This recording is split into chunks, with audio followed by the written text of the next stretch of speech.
Hello viewers, before going into the video make sure to like and subscribe and turn on notifications for more content like this. It was a dark and stormy night, and Sarah was driving home from work. The rain was coming down in sheets, and the wind was howling like a pack of wolves. She was driving down a deserted road when she saw a figure standing in the middle of the road. Sarah slammed on the brakes, and her car skidded to a stop. The figure was a man, dressed in ragged clothes and looking drenched from the rain. Sarah rolled down her window and asked if he needed help. The man just stood there, staring at her with cold, dead eyes. Sarah felt a chill run down her spine, and she quickly rolled up the window and drove away. But the man didn't stay behind. He followed her in the darkness, never quite close enough for her to see him clearly, but close enough for her to feel his presence. Every time Sarah looked in her rearview mirror, she could see the faint outline of his form. She tried to shake him off by speeding up and taking different turns, but he always seemed to be one step ahead of her. Finally, Sarah saw a gas station up ahead and pulled in, hoping to get some help. She quickly locked her doors and looked around, but the man was nowhere to be seen. Feeling relieved, Sarah got out of her car and walked into the gas station. But as she walked down the aisle, she realized that something was wrong. The shelves were empty, and there were no people around.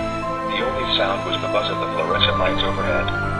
Suddenly, Sarah heard a noise behind her. She turned around, and there he was, the man from the road, standing only a few feet away. Sarah tried to run, but the man grabbed her arm and pulled her close to him. She struggled, but he was too strong. The man whispered in Sarah's ear, "I've been waiting for you." She screamed, but no one came to her rescue. It was just her and the man, alone in the dark, empty gas station. As the storm raged on outside, Sarah realized that she was trapped, and that she might never make it out alive. The man smiled, revealing a set of razor-sharp teeth, and Sarah knew that she was in the presence of something truly evil. It was a dark, stormy night and Emma was home alone. She was curled up on the couch, watching TV when she heard a knock at the door. She hesitated, but eventually got up to answer it. When she opened the door, there was no one there, just the sound of the rain pounding against the pavement. Suddenly, Emma heard a whisper behind her ear, "You shouldn't have opened the door." She turned around, but there was no one there. Her heart pounding, she locked the door and walked back to the couch. But as soon as she sat down, she heard the whisper again, "You shouldn't have opened the door." She got up and searched the house, but there was no one there. She checked all the doors and windows and found them locked.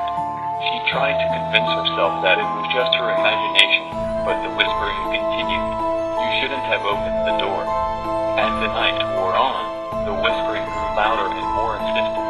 Emma tried to ignore it, but it was impossible. Finally, in a fit of terror, she opened the door and ran out into the storm. She ran and ran until she collapsed, exhausted and drenched from the rain. As she lay there, shivering and alone, she heard the whisper one last time, "Now you're mine." And with that, she knew that she would never be free again. Emma's body was found the next day, floating in a nearby river. The police ruled it a suicide, but those who knew her couldn't shake the feeling that something else was at work. Something dark and malevolent that had whispered its way into her mind and taken control. Dear viewers, thank you so much for watching this video. If you loved it, make sure to like and subscribe for more amazing content like this. Bye and have a great day.